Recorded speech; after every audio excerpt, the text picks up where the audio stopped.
Hi, my name is Amitai, and I would like to present Strangle Your Legacy Code at the O'Reilly Software Architecture Conference in New York.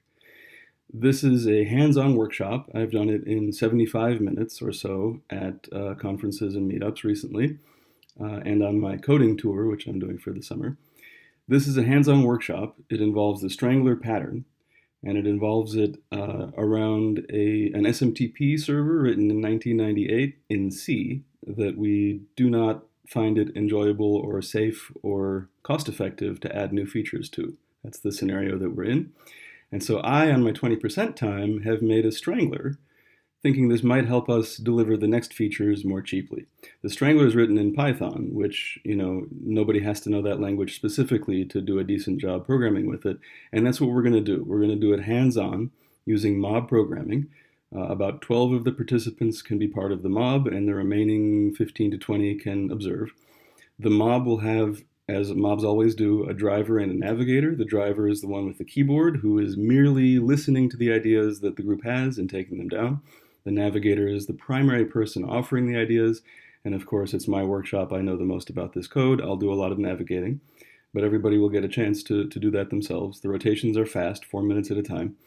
We have 4 new features we want to add, and so I have 4 red tests waiting to be uncommented and made to pass.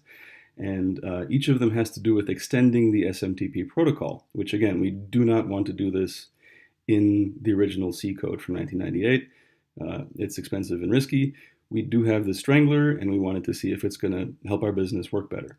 And so we're going to test drive into the strangler the new behaviors that we wish our SMTP service had without changing the C code. So what happens when we do this? Well, one of the things that always comes up is we're starting to pile up a lot of Booleans and a lot of state, and it would be nice if we could refactor. But that's not important right now. That's not what this workshop is about. Of course, refactoring is important, but we're here to learn about the strangler pattern. So another thing that always comes up is right now we've implemented all this new functionality in the strangler itself, which is now becoming its own monolith. It's small, but still, it's happening. What if we could implement new behaviors as small services, microservices, and then have them composed at runtime with the strangler that is effectively a proxy? And that comes up every time, and that's great. And what I can do with 90 minutes that I can't do in 75 is talk about the complexities a lot more. Maybe we can have some real examples. People can bring their own architectures, their own challenges, and we can get into the details of persistence and data layers and so on and so forth. So I'd love to present this, and I'm looking forward to the conference. Thank you.